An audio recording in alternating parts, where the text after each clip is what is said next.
আজকে দুপুরের দিকে আমি ফ্রিজ খুলে একদমই অবাক। ফ্রিজে নরমালে পুরো বরফের রাজ্য জমে গেছে। তো চলুন আজকে ফ্রিজটা পরিষ্কার করা যাক। আসসালামু আলাইকুম সবাইকে, সুন্দর একটা ভিডিওতে আপনাদের সবাইকে স্বাগতম।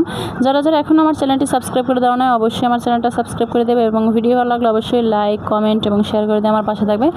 তো আজকে দুপুরের দিকে আমি ফ্রিজ থেকে আদা রসুন এবং তরকারি বের করতেছিলাম। তো ওই সময় দেখি ফ্রিজের পিছন সাইডে নরমালে এত পরিমাণে বরফ জমেছে, মানে বরফের পুরো একটা পাহাড়।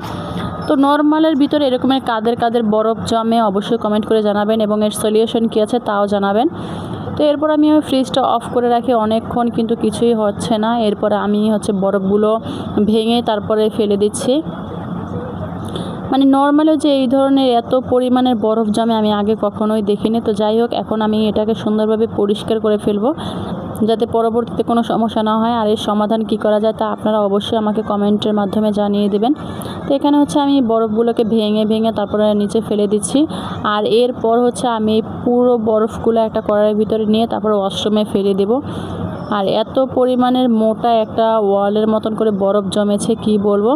তো যাই হোক, অনেক কষ্ট করে সবগুলো বরফ ফেলে দিলাম। এখন এগুলোকে ওয়াশরুমে ফেলে দিয়ে তারপরে ফ্রিজটাকে একটা শুকনা কাপড় দিয়ে সুন্দরভাবে মুছে ফেলবো। আসলে কখনো তাড়াহুড়ো করে সবসময় ফ্রিজ থেকে মালামাল বের করে খেয়াল পড়ে না, কিন্তু আজকে হঠাৎ করে কী কারণে জানি না চোখে পড়লো।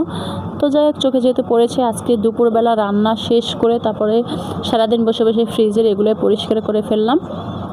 এই তো বরফগুলো আমার নেওয়া শেষ, এখন এগুলোকে ফেলে দেওয়ার পালা। আর এগুলো আমি ওয়াশরুমে ফেলে দেব। মানে কি পরিমাণের বরফ হয়েছে দেখেন। এখন আমি ওয়াশরুমে ফেলে দিলাম। আর এখন একটা শুকনা কাপড় দিয়ে আমি ফ্রিজটাকে সুন্দরভাবে ক্লিন করে মুছে নিলাম। দেখেন এখন দেখতে কতটা সুন্দর লাগছে। তো যাই হোক, আজকের ভিডিও ছিল এই পর্যন্ত। সবাই ভালো থাকবেন।